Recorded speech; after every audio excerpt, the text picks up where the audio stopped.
20Durarara. Such a fucking copycat. We're not doing it. No. Durarara. 裏切りの夕焼け厄介に絡みつく汗を切り裂くようにしてマシンは叫ぶ歌うように We're We halfway just through the finished season. episode 12, halfway through the season. There's no episode this week, so we thought maybe you guys would like something else to watch, namely But also, this is because this has just become available on Crunchyroll to non-paid users as well. Yes, episode 12 just became available to the non-paying Crunchyroll users, and I've really grown to enjoy the show a lot more as it goes on. It's got a lot of subtlety. Not even really a subtlety, it's just I can't tell you why I like the show, I just do. I enjoy the world building that's taking place, and I feel like at this point, I actually thought the show was over. We watch episode 13, and I'm like, okay, everything is wrapped. What? we just watched episode 12. Oh, I watched episode 12, and everything wrapped into this nice, tight ball. I feel everyone had these just sweeping revelations about their character, and then I'm like, so there's 13 more episodes to go. I feel like we've had this introductory course. We've had a succulent buffet to introduce us to characters, and since we've wrapped them all up, I feel there's almost limitless potential at this point. Absolutely, I totally agree. I think it's really exciting. It's kind of like, like for example, the first of the Harry Potter books clearly sets up a world in which some stuff is going to happen, but the book in and of itself is totally enjoyable on its own, assuming you're into that kind of thing. Don't be bored. I'm not bored. When I'm you're bored, yawning. then you're boring. I'm yawning. You're boring. The first half set up exactly that same kind of thing, where you've got these really interesting characters and this really interesting world. I mean, who, at least in their fantasies, would not want to live in a town as cool as Ikebukuro as seen in Durarara? I don't know. I would be a little afraid of dudes hurling, Vending machines, pulling out lampposts. boxes. Now, I would want to hang around the Russian sushi chef. He seems pretty cool, and also he has a tendency to sort of get into fights to defend people. So he seems like a very He's a fight a stopper. good friend to have. I feel he's like really the only character I have a lot of ambiguity about. Like, I feel that we haven't gotten a lot on him. Like, we had some, I think. Did we have an He episode? narrated an episode. He didn't talk very much about his background. He talked more about his life in Ikebukuro. Yeah, I mean, they even explained why the waiter dude has the ability to pull stuff out of the ground.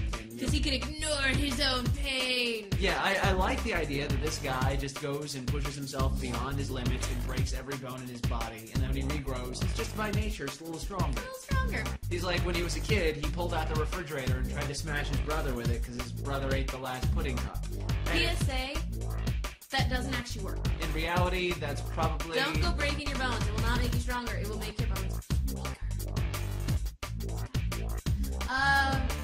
Yeah, I thought that was kind of cool, but we have no reason as to why he's particular. Which is why I think he will actually have a pretty significant role in the second half. But of course, my favorite character so far is still Selfie. I really... Which one?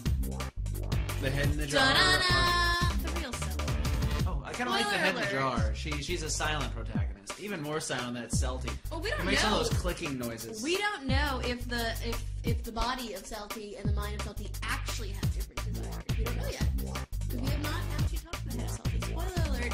The girl who they totally set up to be like the person wearing Selty's head.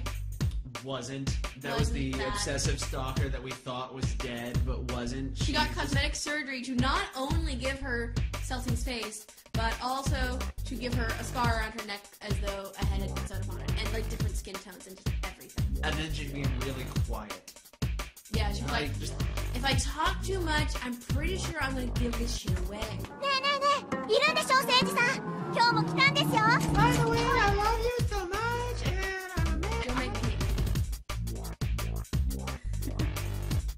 I like Durarara. The music is very It is enjoyable. very good music. And really good animation and really good character designs. And now more than ever, I feel tempted to go back and watch Bacano. Because now I'm like, okay, if Bacano is kind of like this, but with a different cast and a different setting, I could see why it is so cool. the show is still just so steeped in just casualness, though. I feel like I can't just say, go out right now, you are going to watch this, you are going to love it. I feel like I've grown to enjoy it, watching it very casually. I just enjoyed the world, kind of, and just kind of flowed through watching the episodes at that point, and by now I feel like I've gained a greater package. Similar to how I've had the same problem recommending something like Spice and Wolf to people, where it was another show that was very just kind of episodic, sort of. Things worked within a slightly greater picture. I'm not comparing the two, like, I'm just saying that it was the kind of show that pushed on someone.